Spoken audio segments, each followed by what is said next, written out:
Subscribe to our channel, Sindh TV News, and press the bell icon for the latest updates.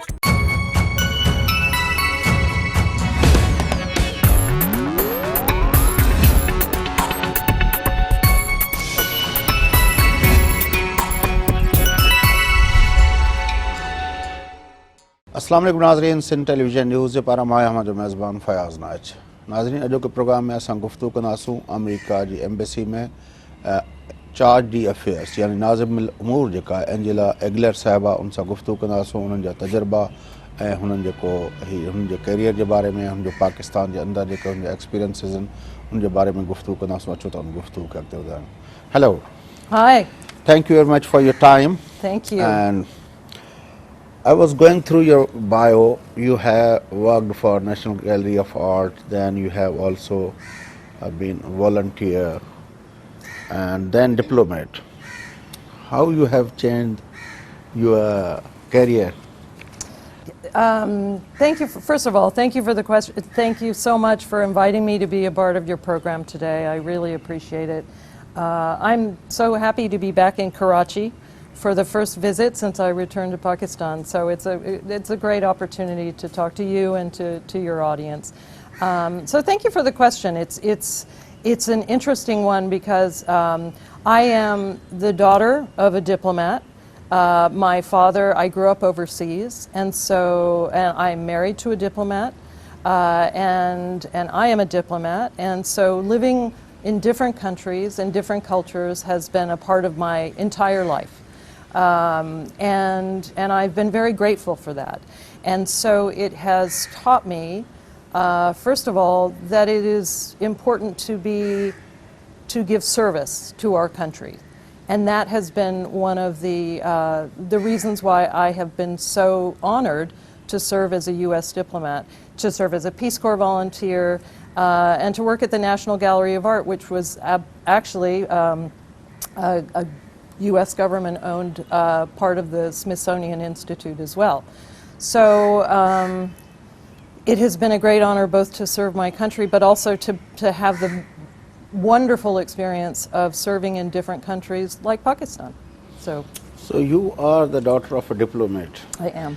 And when parents are diplomats, the kids have to suffer because or benefit.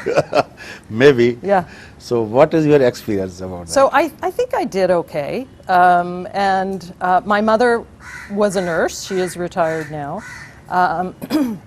My husband and I are both diplomats. We have one daughter, and she is a journalist. So she is not a diplomat, but she benefited, in my view, from having also lived in different cultures and different experiences. And I think that has helped her have an appreciation for really different cultures and the complexities of our world. Because there are many things that unite all of us, regardless of where we live or what country we're from. And so that has been an important part of the broader education that I had as a child, and I think she has had as a child. You and your husband both are the diplomat. Yes. And you will have been on different assignments in the different countries. So you know what? This is interesting because my husband and I have been married for many years. He joined the Foreign Service, which is our diplomatic corps, 8 years before I joined, and then I joined. And it has been a little bit complicated, but until now, we have always been at the same posting together. So we have never been, which is quite an extraordinary thing for American diplomat couples. Now he is in France, where I was previously. He stayed there in his posting, and I am here in Pakistan. Which part of the United States you belong? Washington, D.C. Washington, D.C. Washington, D.C. is my home. That's where our home is. That's where we go back to. We have family also in California, which we love to visit, but my heart is honestly in Washington. So you love California more or you love DC more? I love them in very different ways. And as you know, as somebody who has traveled all over the United States, they're very, very different. I think that part of it is so much of my growing up and my young career times were in Washington, but it's hard to beat California sometimes, as you know. So, as you have mentioned that you have been working on different posts in different countries, which part of the world you love more? That's almost an impossible question to ask a diplomat. I love, well, first of all, I love the United States. I love my home. And I always love going home and seeing family and friends. So of course I love the United States. I love France. We have served there a couple of times. I love Asia. We've had the opportunity to serve in Vietnam, which was fascinating and wonderful and challenging in a completely different way. And I love South Asia. I have had the opportunity to live and work here now for a number of years. Then when I was in Washington, I was also working on South Asia. And so it's a part of the world where I have returned so many times. And I am so honored and delighted to be back in Pakistan. I love this country and its people and its culture, and we have a lot of challenges to work on together, but I'm so happy to be a part of that. Being a diplomat, sometimes you have been assignments where the host country and your country have good relations. Sometimes you have to work in very odd conditions and you have more challenges. What do you like more? I like a good balance of the two. That's a great question. You know, a relationship between countries is like a relationship between people. It's rarely simple. It's usually complicated, and it has different aspects, and there's things about each other that you like and things about each other that you don't like. And the important part of any relationship, whether it's between two people or two countries, is to talk about those issues. And so serving as a diplomat, and right now as the chargé d'affaires of the U.S. mission to Pakistan, is such a great opportunity to have those conversations. What are the things in our relationship that are working very well? What are the things that we can continue to work on? And Pakistan is a complicated relationship, as you know. There are many challenges that we face together, and I truly believe that by talking about them and talking about the challenges that we face jointly and areas where we disagree is always incredibly important. But current situation is, I think, comfortable for both of them. I think I have not found that there is anything that we haven't been able to talk about. And that's the most important thing for a diplomat. Cultural similarities, do you find any cultural similarities between the United States and Pakistan? I do. I certainly do. We care about our families. We care about our culture. We care about our shared history. But also, remember, we have so many Pakistanis in the United States. The Pakistani American population in the United States is quite large, and it brings a wonderful sense of Pakistan to many of our communities around the country. And that enriches us in the United States. I think the fact that we have people from all around the world is important, and having the culture that is Pakistan as a part of the fabric of America is incredibly important, whether it's in philosophy, culture, food. It's wonderful to have to be able to get great Pakistani food in the United States, including in Washington, D.C. It enriches us as a country. And I find here in Pakistan, I am so welcomed. I have so many Pakistani friends. They are so welcoming, they are so frank, they are straightforward.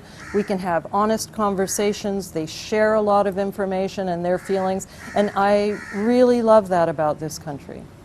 Working in other countries, you have chance to go to the markets and you can shop and you can have dinners and lunches at restaurants. But here in Pakistan, there is restrictions and you cannot move freely. So Actually, I have to say that the restrictions that we face right now are largely a result of COVID. When I was here before in Islamabad, I was able to go and most of our diplomats were to visit certain shops, to see Pakistani friends, and the restrictions now are very much driven by COVID. We are both here at the consulate in Karachi and our other consulates in Lahore and Peshawar, and also in Islamabad. People are not able to go out. They're not able to visit Pakistani friends in their homes and have dinners. We're not able to go out shopping in the way that we could, and it's really unfortunate. And I hope very much that we return to a point soon where we're able to do that, because it is because of COVID right now that those restrictions are so tight. I live in Islamabad, I love Islamabad, but I have to say I was so delighted to have the opportunity to come back to Karachi. I really love Karachi. There is something very, very special about this city and this area of the country. It is so vibrant, it's so alive. I find the people so very charming and welcoming and so interesting and interested. So, but I've really enjoyed visiting all parts of Pakistan that I've had the opportunity to visit, and I hope I get to see more of it. bilateral relationship, do you feel any difficulty, any problem in the bilateral relationship of the both countries? You know, certainly wouldn't use the word difficulty. The bilateral relationship is a complicated one, but it's a very old one. The United States announced its bilateral relationship, its formal relationship with Pakistan in 1947, just a couple of months after independence, and have been in conversation and in a relationship ever since. This has been a really long and fruitful relationship in my view. It, like all relationships, has its ups and downs, it has its moments of challenge, and we have seen those over the years. But it endures, it continues to endure, and it will continue to grow and deepen, in my view. And so, yes, do we have areas where we disagree? Absolutely. That's true of every country with whom we have diplomatic relations. But we are able to talk through those, and that's the most important thing. As I said before, there's no issue or challenge that I have not been able to discuss with my Pakistani interlocutors. So having that conversation is why I'm here, is why we have diplomats, and I'll continue to do that. We have been listening since years that Americans are doing a lot for the Pakistani people. For our audience, will you please elaborate few of the projects, or Sure. especially focused in Sindh and Balochistan?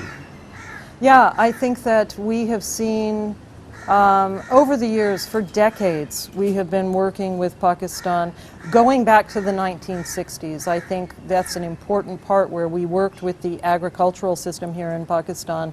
And in the 60s, initially Pakistan was not a food exporter, but working with the agricultural sector, we were able to be a part of that growth, which then allowed Pakistan to become a food exporter.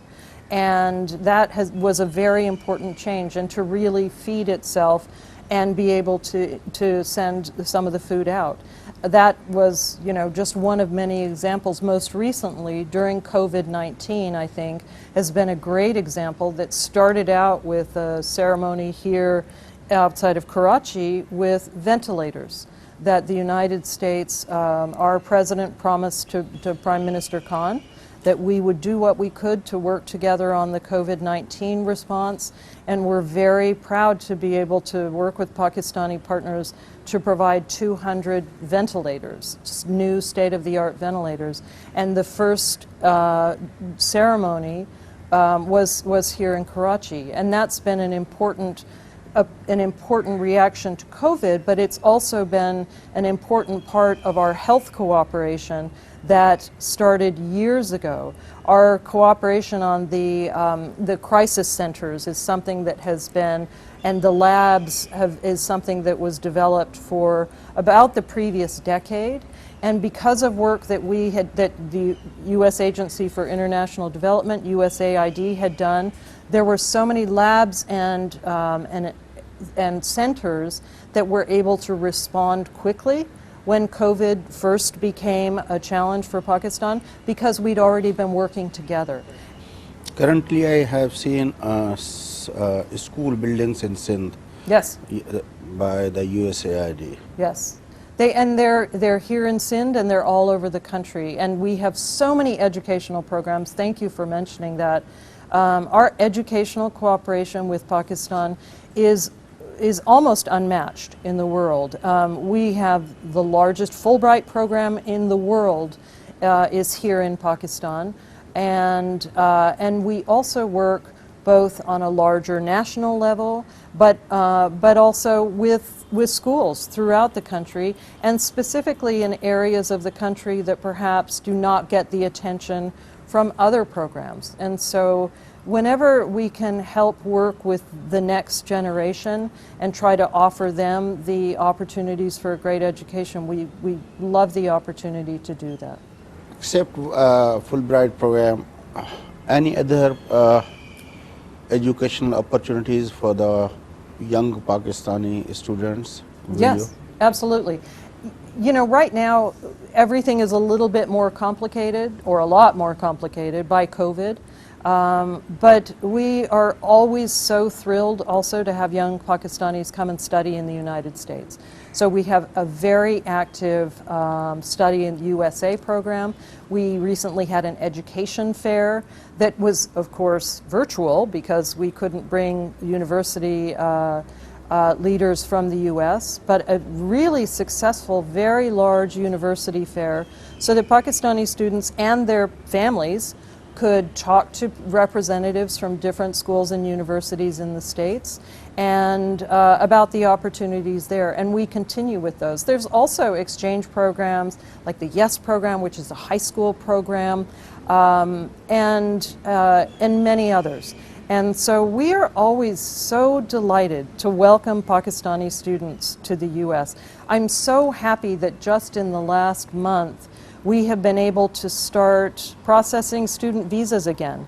Because of COVID, we had to stop processing those. And this was something that was not only a priority for us, but with the Minister of Foreign Affairs and the Foreign Secretary, because they wanted to be able to see that exchange of Pakistani students again returning to the US. And so I'm thrilled that both here in Karachi in the consular section and in Islamabad we're able to start doing that again. Thank you very much for talking with me. Will you have any last message for our audience or some words? I want to thank you for this time. My honor. It's so wonderful to be back in Karachi. Yesterday I had the tremendous honor of going to the mausoleum of Quaid-e-Azam and to see the tomb of Muhammad Ali Jinnah, and also of his sister Fatima, who was such a leader for women and such an example for women everywhere. And it reminded me of why the relationship with this country is so important, because of the values that we share with the founder of this country. And it's a wonderful reminder in the work that we do together every day that this is a partnership and a friendship that has survived for decades, and not just survived but thrived. And I look forward to it continuing to do so. Thank you very much. Thank So you so nice much. of you. नाज़रीन गुफ्तगू तां ॿुधी अमरीका जे जेका embassy आहे इस्लामाबाद में उनजी नाज़िमुल उमूर यानी charge D affairs Angela एगलर साहिबा सां असांजी गुफ्तगू हुई। उनजा एक्सपीरियंस उनजा जेके तजुर्बा हुआ उन बाबति गुफ्तगू थी। इन सां गॾु पंहिंजे मेज़बान फयाज़ नाइश कई ना इजाज़त सदाईं गॾु।